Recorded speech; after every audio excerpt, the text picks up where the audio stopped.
오늘 본문하고 지난주에 다룬 본문은 사실 매우 밀접한 관계가 있습니다. 누가복음 6장 27절부터 36절에 원수를 사랑하라 하는 그런 토픽으로 말씀이 나오는데, 그 내용이 오늘 내용하고 그 중간에 지난주에 우리가 다룬 내용이 이렇게 같이 포함되어 있습니다. 지난주 설교를 준비할 때 본문을 38절부터 시작해서 48절까지 할까 좀 망설이다가 42절까지 일단 지난주에 다루었습니다. 그 이유는 또 함께 다뤄도 좋겠지만 오늘 본문은 지난주에 한 것보다는 한 걸음 더 나아간 그런 부분이고 좀 더 어렵고 좀 더 깊은 내용이기 때문에 따로 구분하여 다루는 것도 좋겠다, 그렇게 생각했습니다. 악인을 대적하지 마라, 안갚음을 하지 말라 하는 그것은 소극적으로 이 원수갚음을 안 하는 것으로 끝낼 수 있지만, 오늘 말씀은 원수를 사랑하라, 좀 더 적극적인 반응을 요구하는 그런 내용입니다. 그래서 사실 오늘 본문은 기독교가 기독교다운 그런 가장 핵심적인 그런 가르침이다 라고 그렇게 일컬어집니다. 다른 어떤 종교나 다른 어떤 철학자들의 이야기나 어떤 사상가도 이렇게까지 말하는 그런 내용은 거의 없습니다. 그런 의미에서 오늘 말씀이 기독교의 핵심이다, 그런 생각을 하시면서 오늘 말씀을 또 한번 같이 생각해 보면 좋겠습니다. 예수님 당시 유대인들에게 이웃과 원수는 개념이 분명하였습니다. 그들에게 이웃은 혈통상 유대인이거나 아니면 할례를 받아서 개종하고 유대인이 된 사람들입니다. 그리고 유대인이 아닌 사람들은 누구를 막론하고 모두 다 이방인이라고 해서 모두 다 적으로 간주했습니다. 43절 우리 같이 한번 읽어보겠습니다. 시작. 또 내 이웃을 사랑하고 내 원수를 미워하여라 하였다는 것을 너희가 들었으나, 여러분 성경에도 그게 있을 것으로 생각하는데, 제 성경에는 43절 보면 이 각주 부호가 있습니다. 니은이 붙어 있는데, 여러분들 성경에도 그런 게 있습니까? 부호가 있으시면 그 니은을 찾아가 보시면 레위기 19장 18절이라고 이렇게 되어 있습니다. 지금 예수님께서 유대인들이 알고 있던 율법에 대해서 이해를 바로잡기 위해서 내가 율법을 폐하러 온 것이 아니라 온전케 하러 왔다, 이렇게 말씀을 하시고 율법에 대한 해석을 다시 해주셨습니다. 그런데 유대인들이 듣고 배운 바라고 예수님께서 지금 말씀하고 계시는 이 말씀은 앞에서 다루었던 다른 사례들과는 다르게 성경에 이렇게 나와 있는 부분이 없습니다. 예를 들면 간음하지 말라고 하는 것을 들었으나 이렇게 되어 있는데, 그 말씀은 십계명에 있지 않습니까? 그런데 또 내 이웃을 사랑하고 내 원수를 미워하라 하였다 하는 것을 들었으나 그랬는데, 이렇게 기록된 부분은 없다라는 거죠. 근데 레위기 19장 18절이 그래도 가장 이 내용에 가깝기 때문에 주석이 그렇게 되어 있고, 아마 유대인들은 그것을 그런 식으로 변형하여 가르쳤다, 이렇게 이해를 할 수 있습니다. 레위기 19장 18절을 같이 한번 보겠습니다. 원수를 갚지 말며 동포를 원망하지 말며 내 이웃 사랑하기를 내 자신과 같이 사랑하라, 나는 여호와이니라. 하나님은 분명히 이스라엘 사람들에게 원수를 갚지 말라 그랬습니다. 그런데 유대인들은 이 말을 원수를 미워하라 이렇게 바꿔놨습니다. 또 내 이웃 사랑하기를 내 자신과 같이 사랑하라 그랬는데, 그 말씀을 내 이웃을 사랑하라 이렇게만 줄여놨습니다. 그래서 합쳐서 그 두 말씀을 내 이웃을 사랑하고 내 원수를 미워하라 하는 말씀으로 그들은 가르치고 이것을 쭉 대를 이어서 배워오고 있습니다. 왜 이렇게 되었는지 정확히는 알 수가 없으나 내 이웃을 내 몸과 같이 사랑하라 하는 이 말씀, 내 이웃 사랑하기를 내 자신과 같이 사랑하라 이 말씀은 정말 감당하기 어려서 적당한 수준에 이렇게 타협을 한 것 같고, 미워하라는 것은 좀 더 적극적으로 그렇게 이해를 한 것 같습니다. 유대인들에게 있어서, 유대인들의 삶에 있어서 가장 중요한 개념은 거룩이었습니다. 유대인들 생각에 그들은 하나님의 백성이고 그들은 거룩한 사람들이었습니다.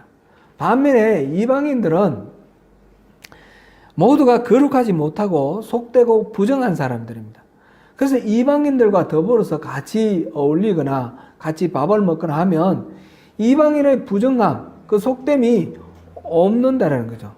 그래서 자기들이 부정하게 되고 또 속되게 된다 이렇게 생각을 해서 이방인들과는 어울리는 것을 꺼려했습니다. 대표적으로 예수님 당시에 사마리아인들하고는 상종하지 않는 것을 보지 않습니까? 그뿐만 아니라 죄인이라고 하는 세리나 창기나 이런 사람들하고는 만나서 얘기하는 것조차 또 금기시, 터부로 그렇게 여기는 그런 것을 우리가 성경에서 볼 수 있습니다.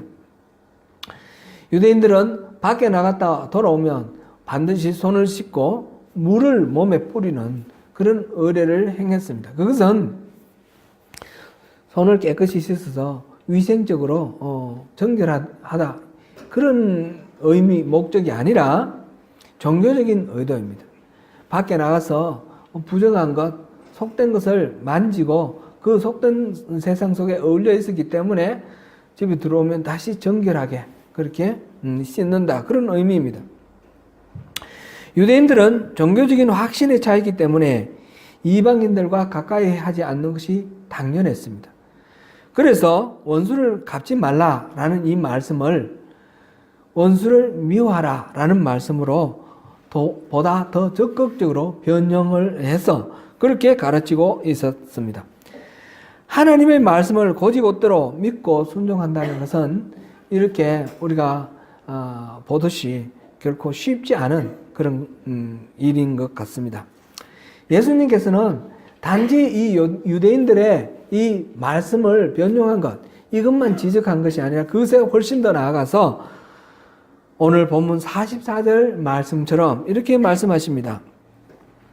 나는 너희에게 이르노니 너희 원수를 사랑하며 너희를 박해하는 자를 위하여 기도하라. 원수를 미워하라 했는데 그 말씀, 그거 잘못됐다. 원수를 갚지 말라라고 했다. 이렇게 말씀하시는 것에 더 나아가서 원수를 사랑하라. 박해하는 자를 위해 기도하라. 이렇게까지 적극적으로 말씀을 하시는 것입니다. 예수님이 여기서 말씀하시는 원수는 누구일까요? 바로 유대인들이 말하고 있는 그 이방인들입니다.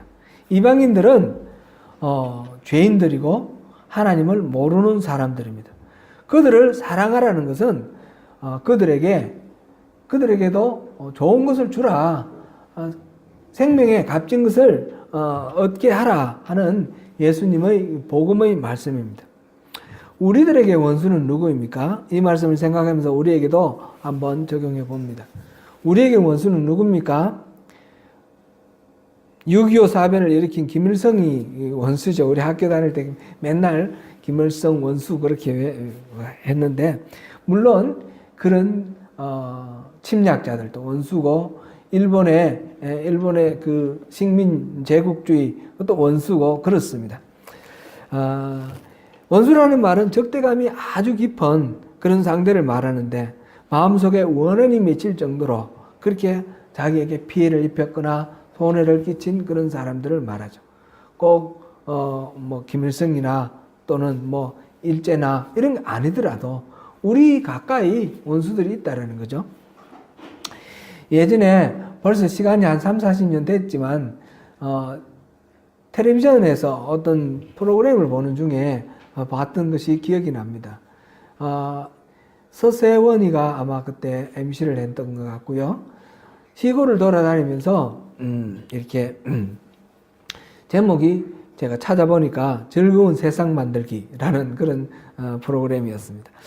근데 이 노인들을 출연시켜서 서로 이제 게임도 하고 하는 건데 두 할아버지 할머니 부부가 나와서 이제 진행자가 주는 그 말 단어를 설명하는 거예요. 설명해서 알아맞히는 겁니다. 할아버지에게 준 그 문제가 뭐냐면 천생연분이었습니다. 천생연분을 설명을 해서 할머니가 답을 맞추면 되는 거예요. 근데 할아버지가 이 얘기를 합니다. 부부가 서로 잘 맞아서 함께 오래오래 잘 사는 것을 무엇이라고 말하냐? 그러니까 모르는 도무지 감을 못 잡고 있습니다. 그렇게 설명하다가 저렇게 설명하다 안 되니까 당신하고 나처럼 이렇게 오래오래 사는 사이를 뭐라고 말하지? 그러니까 왼수 그럽니다. 그래서 아니 그게 아니고 네 글자로 그랬더니 평생 왼수. 혹시 보셨습니까? 참 우리 보면서 다 웃었습니다. 연세들이 많으셨는데 50평생, 60평생 그렇게 동고동락하면서 같이 기쁨도 누리고 같이 고생도 하고 그러면서 살아왔던 부부가 그 사이가 어떤 사이냐 그러니까 왼수랍니다. 그것도 내자로 하라니까 평생 왼수랍니다. 좀 씁쓸한 얘기 아닙니까? 근데 이 두 할아버지와 할머니의 이야기는 좀 애교로 봐줄 수 있을 것 같아요. 또 그 시대가 시대라서 이해할 부분도 있는 것 같고. 그런데 오늘날 우리가 보면 정말 평생 원수 같은 그런 부부들이 있는 것 같아요. 겉으로 보기에는 아무렇지도 않지만 실질적으로는 그 사람을 위하여 원한이 쌓여서 너무 미워하면서 그래서 어떤 체면이라든지 어떤 사회적인 어떤 지위라든지 그런 것 때문에 억지로 참으면서 같이 사는 사람, 그것도 못 참아서 헤어지는 사람, 헤어지면 다시 보고 싶지 않은 그런 관계, 이런 경우도 참 많습니다. 그런 원수도 있고 보다 보편적으로 보면 우리 삶에서 심하게 모욕을 주거나 또는 손해를 입히는 그런 상대가 원수가 되는 경우가 있습니다. 일을 시켜놓고 임금을 주지 않는 그런 사람 경우도 있고 또 동업을 하자 해놓고 함께 투자했는데 그 돈을 빼돌리고 이렇게 속이고 이렇게 하는 경우, 그래서 관계가 멀어진 경우, 이민사회에서는 간혹 그런 경우들이 있더라고요. 한국에서 올 때에 처음에 비자도 이민을 정식으로 영주권을 받아서 오는 경우가 아니고 그냥 들어와서 그 다음에 영주권을 받기 위해서 이렇게 절차를 겪으면서 가까운 사람, 주로 이제 친척이거나 가까운 친구거나 그런데 거기에 통장을 만들어가지고 거기 재산을 전부 그쪽으로 입금시켜서 와서 정착을 돕는다라고 했는데 어느 순간 보니까 다 빼돌려 버린 거예요. 그래서 원한을 품고 막 이를 갈면서 그렇게 살아가는 그런 경우들도 제가 여러 케이스를 봤습니다. 오늘 이 말씀 속에서 보면 또 이 단순히 그렇게 손해를 끼치거나 피해를 입힌 정도에 지나지 않고 박해를 하는 자를 위해서 기도하라 하였으니까 박해하는 경우도 있습니다. 한 번 손해를 끼치고 헤어져 버리고 떠난 상태가 아니라 지금 현재 우리 삶에 고통을 주고 억압을 주는 그런 경우도 있다는 거죠. 특별히 이제 신앙생활을 하는데 신앙을 가로막거나 또 고통을 주면서 박해하는 그런 경우들도 있을 것입니다. 이런 여러 가지 케이스 원수들이 있는데 그 원수에 대해서 예수님께서 사랑하라 라고 말씀을 하십니다. 원수를 갚지 말라가 아니라 원수를 사랑하라 라고 하십니다. 이청준이라는 소설가 있죠. 이청준이 쓴 소설 중에 당신들의 천국이라는 그런 소설이 있습니다. 혹시 보신 분이 있으실지도 모르겠습니다. 이 소설에 보면 그 소설 이야기는 소록도 있죠. 소록도. 전라남도 고흥군에 속해 작은 섬인데 옛날에 그 나병이라고도 불렀고 문둥병이라도 불렀고 오늘날은 공식적으로 한센시병 이렇게 부르기로 합니다. 그 한센시병 환자들을 일제시대 때 강제로 수용해가지고 그 섬에 격리시켜서 그곳에서 치료를 하고 그곳에서 이렇게 살다가 죽게 했던 그런 곳입니다. 그곳에 그 병원 안에서 일어났던 일을 소설로 그렸는데 이 소설은 실제로 있었던 사건, 실제로 있었던 일을 바탕으로 해서 이렇게 소설을 만들었습니다. 그 병원에 원장이 새롭게 부임을 했는데 오랫동안 원장이 공석으로 있다가 부임을 했는데 이 원장은 현역 군인 대령인데 군의관입니다. 이 조백헌이라는 사람이 소록도에 와서 그 사람들을 위해서 자기 말하자면 생애를 바치기로 결심하고 온 사람입니다. 그렇게 와서 그 사람들에게 소망을 주고 꿈을 주기 위해서 그 섬에 좁은 섬에 갇혀 사는데 너무너무 자유도 없고 이 식량도 부족하고 고통스럽습니다. 그래서 간척을 합니다.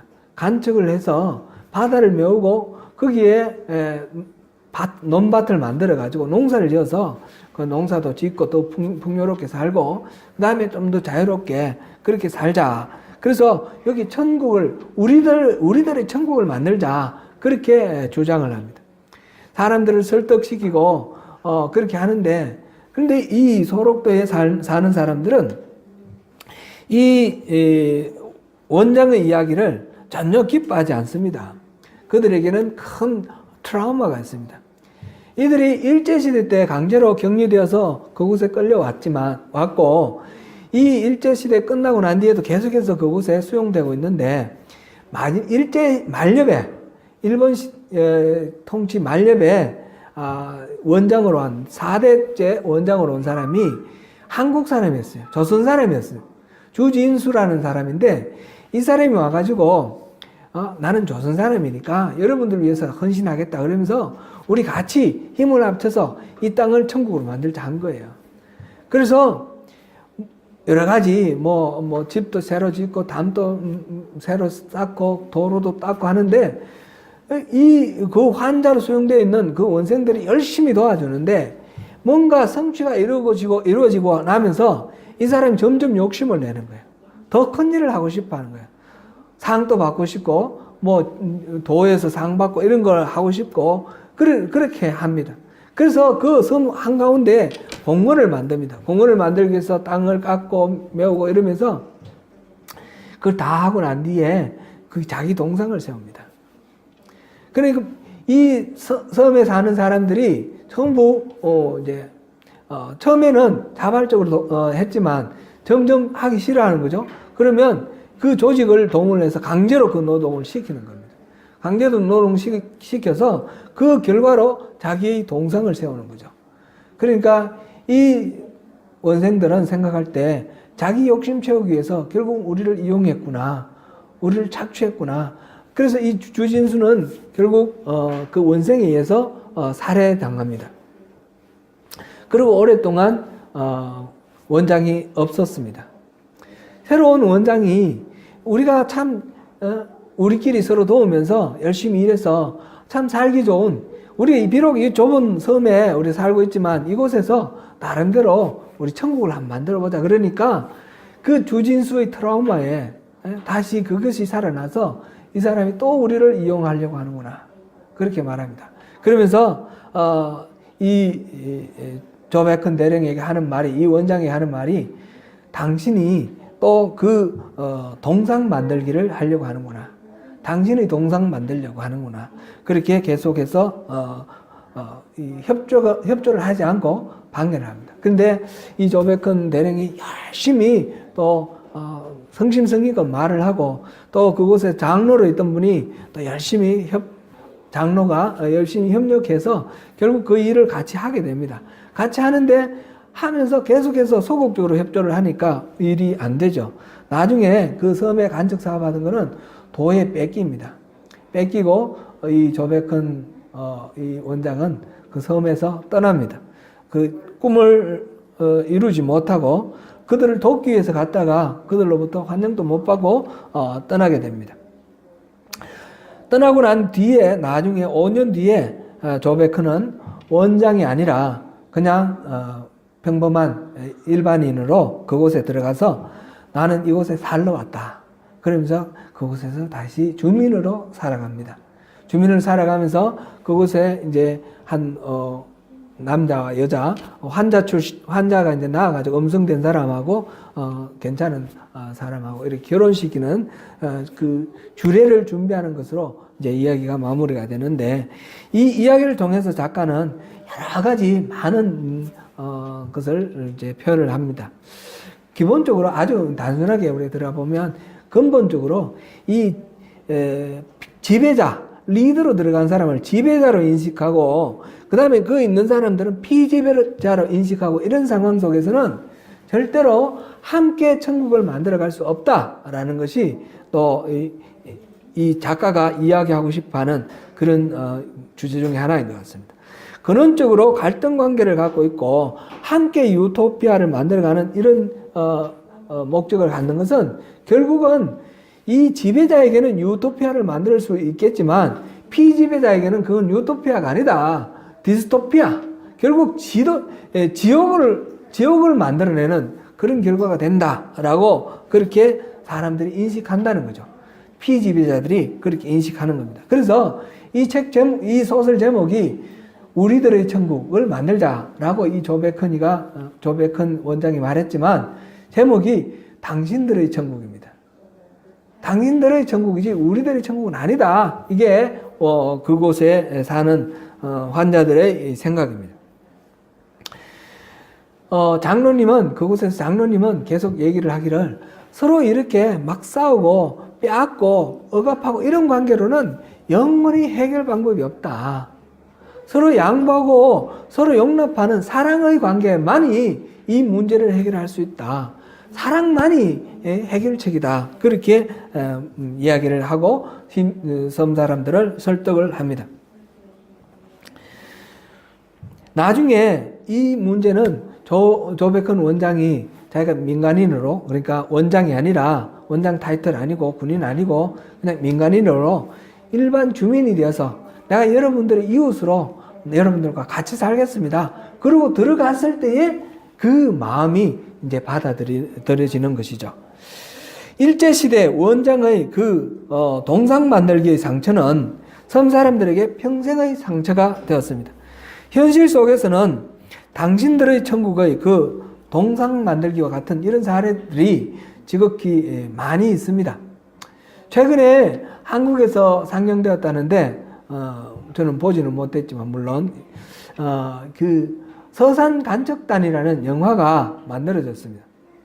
근데 서산간척단이라는 이 영화는 실화를 바탕으로 한 그런 영화입니다. 서산 그 충청남도 서산 있지 않습니까? 서산에 간척지를 만드는데 그곳에서 대한청소년 애국단 뭐 이렇게 조직을 만들어서 전국에 있는 이 좀 뭐 넝마주의라든지 이런 사람들을 다 잡아가지고 강제로 잡아와서 그곳에서 간척을 시킨 거예요. 또 여성들도 좀 이렇게 좀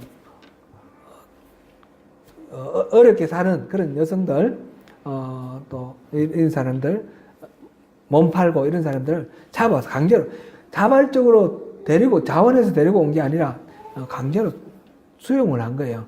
그래서 그곳에서 합동 결혼식을 시키고 가정을 이루게 하고 그리고 이제 간척을 시키는데 그 간척을 시킬 때 약속하기를 이 땅을 메우면 얼마는 여러분들에게 다 준다. 여러분들이 가정을 이루고 농사 짓고 살 수 있도록 보장한다. 그리고 그 일을 시작한 거예요. 그런데 결과적으로는 간척이 끝났을 때 이들에게는 아무것도 주지 않았습니다. 만약 그대로 이용해버린 거죠. 그 사람들이 지금도 원한 속에서 그 정부의 그 처사를 원망하면서 그렇게 또 방송에 나와서도 얘기하고 하는 그런 것을 기사를 본 적이 있습니다. 이런 일들은 얼마든지 있을 수 있습니다. 그랬을 때 그 원수를 어떻게 해야 됩니까? 이 성경에서는 예수님께서는 그 원수를 사랑하라고 하십니다. 그 원수를 사랑할 수 있을까요? 예수님께서는 사랑하고 그들을 박해하는 자들을 위해서 기도하라 하십니다. 45절부터 47절까지 우리 같이 한번 읽어보겠습니다. 이같이 한즉 하늘에 계신 너희 아버지의 아들이 되리니 이는 하나님이 그 해를 악인과 선인에게 비추시며 비를 의로운 자와 불의한 자에게 내려주심이라. 너희가 너희를 사랑한 자를 사랑하면 무슨 상이 있으리요? 세리도 이같이 아니하느냐? 또 너희가 너희 형제에게만 무난하면 남보다 더하는 것이 무엇이냐? 이방인들도 이같이 아니하느냐? 주님께서 원수를 사랑하라 하신 이유로 첫 번째로는 하나님이 그러신 분이다 라고 말합니다. 그러므로 하나님의 아들이라면, 하나님의 자녀라면 당연히 하나님은 아버지를 닮아서 그렇게 해야 한다 하는 것입니다. 따라서 원수를 사랑하면 바로 하나님의 아들이라 하는 것을 입증할 수 있다, 그런 뜻이죠. 원수를 사랑하면 아버지의 아들이 된다라고 하였습니다. 하나님은 선인이나 악인, 의로운 자나 불의한 자를 구별하지 않고 해를 비추고 비를 내려 주십니다. 우리도 또한 선한 자나 악한 자나 의로운 자나 불의한 자를 구별하지 말고 차별하지 말고 모두에게 사랑을 하라 하시는 것이 주님의 말씀입니다. 우리가 우리를 사랑하는 자, 즉 우리와 뜻이 통하고 우리에게 잘 선대해 주는 자, 그를 사랑하는 것은 너무너무 쉽다는 거죠. 그거는 누구나 할 수 있다는 거죠. 여기서 말씀하시기를 세리도 그 정도는 사랑한다 그랬습니다. 어떤 극악한 죄인도 자기를 이해해주고 지지해주고 자기에게 선대해주는 사람, 잘 대해주는 사람에게는 그 사람들을 좋아하고 그 사람을 사랑하는 것은 지극히 자연스럽습니다. 그거는 굳이 예수를 믿고 하나님 자녀로 이런 하나님 사랑이 필요 없는 인간의 본성입니다. 그리고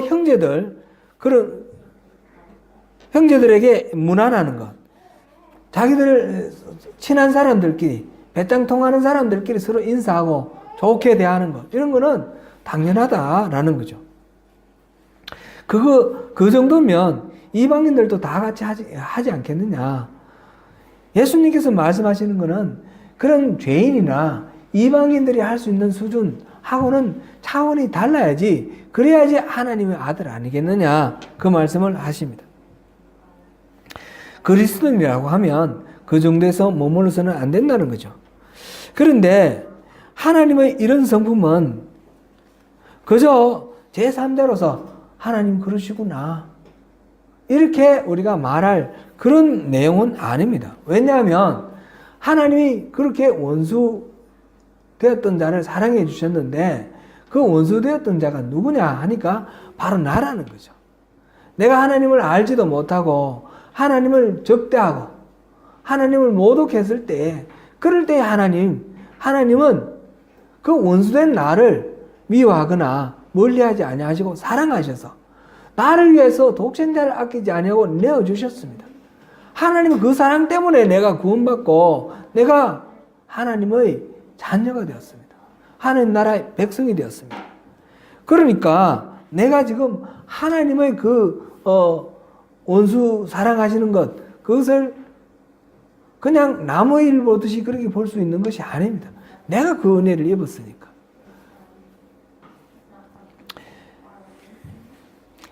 주님께서 원수를 사랑하라고 하신 첫 번째 이유는 아버지 하나님이 그렇게 원수를 사랑하셨고 그 사랑의 대상이 바로 우리이기 때문에 우리가 그 사랑을 알므로 하나님의 자녀가 된다라는 것을 말씀하셨고요.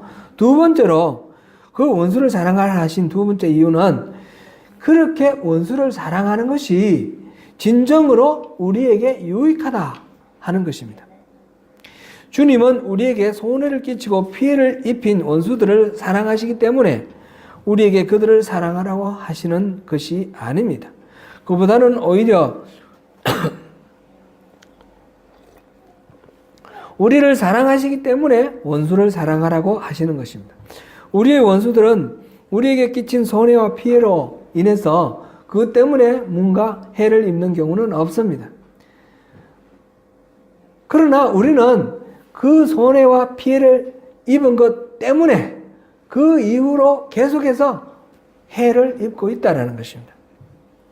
하나님께서는 우리에게 정작 그 피해를 입고 손해를 입고 있는 우리를 돌아보고 우리가 더 이상 그 피해를 입지 말라라는 거죠.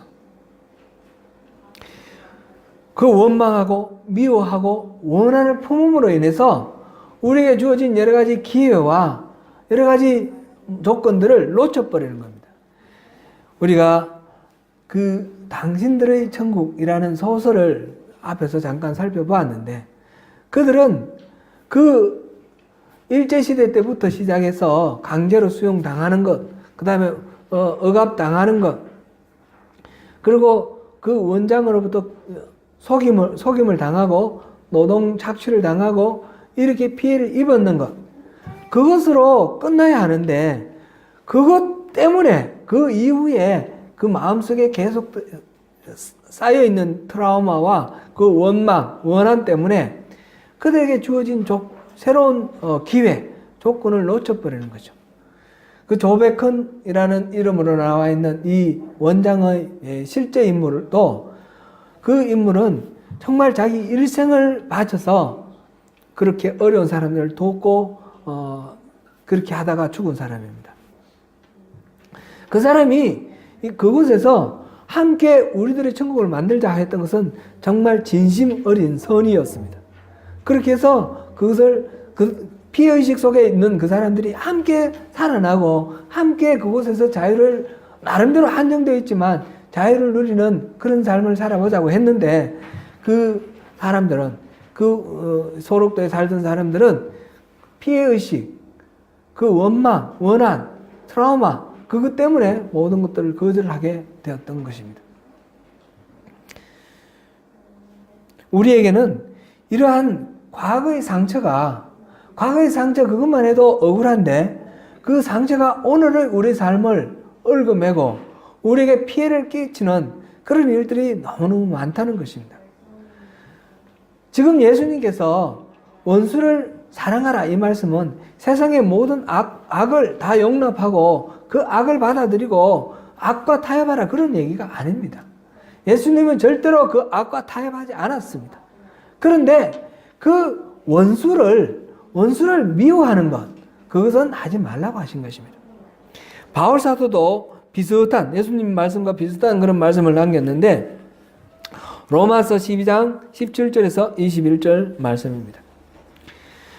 아무에게도 악을 악으로 갚지 말고 모든 사람 앞에서 선한 일을 도모하라. 할 수 있거든 너희로서는 모든 사람과 더불어 화목하라. 같이 읽습니다.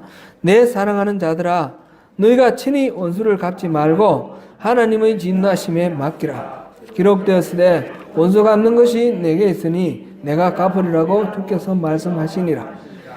내 원수가 줄이거든 먹이고 목마르거든 마시게 하라. 그리함으로 내가 숯불을 그 머리에 쌓아 놓으리라. 악에게 지지 말고 선으로 악을 이기라. 원수 갚는 일은 하나님의 일이라는 것입니다. 악을 내가 용납하라 이 말씀이 아니고 악에 대한 것은 하나님께 맡겨드리라. 우리에게 주어진 과업은 원수를 사랑하는 것이다 라는 말씀입니다. 하나님을 믿는다라는 것은 이것까지 신뢰를 하는 것입니다. 내가 원수 갚지 않으면 저 원수가 복받고 영원무궁토록 잘 되고 잘 살고 나는 억울함이 영원토록 해소되지 않을 것이다. 이게 아니라 내가 원수 갚지 않더라도 그거는 하나님이 알아서 해결하실 부분이다. 이렇게 하나님께 맡기라는 것입니다. 악과 싸울 때 악으로 맞으면 절대로 이길 수가 없습니다. 악과 싸울 때 내가 악으로 맞선다는 것은 악을 하나 더 보태는 것입니다. 내가 이미 악에게 진 것입니다. 그러니까 악과 싸울 때는 악으로 싸우는 것이 아니라 선으로 싸우라는 것입니다. 사실 원수를 사랑하는 것은 우리가 할 수 없는 일입니다. 사람의 성정과 능력으로는 불가능합니다. 그러나 우리에게는 소망이 있습니다.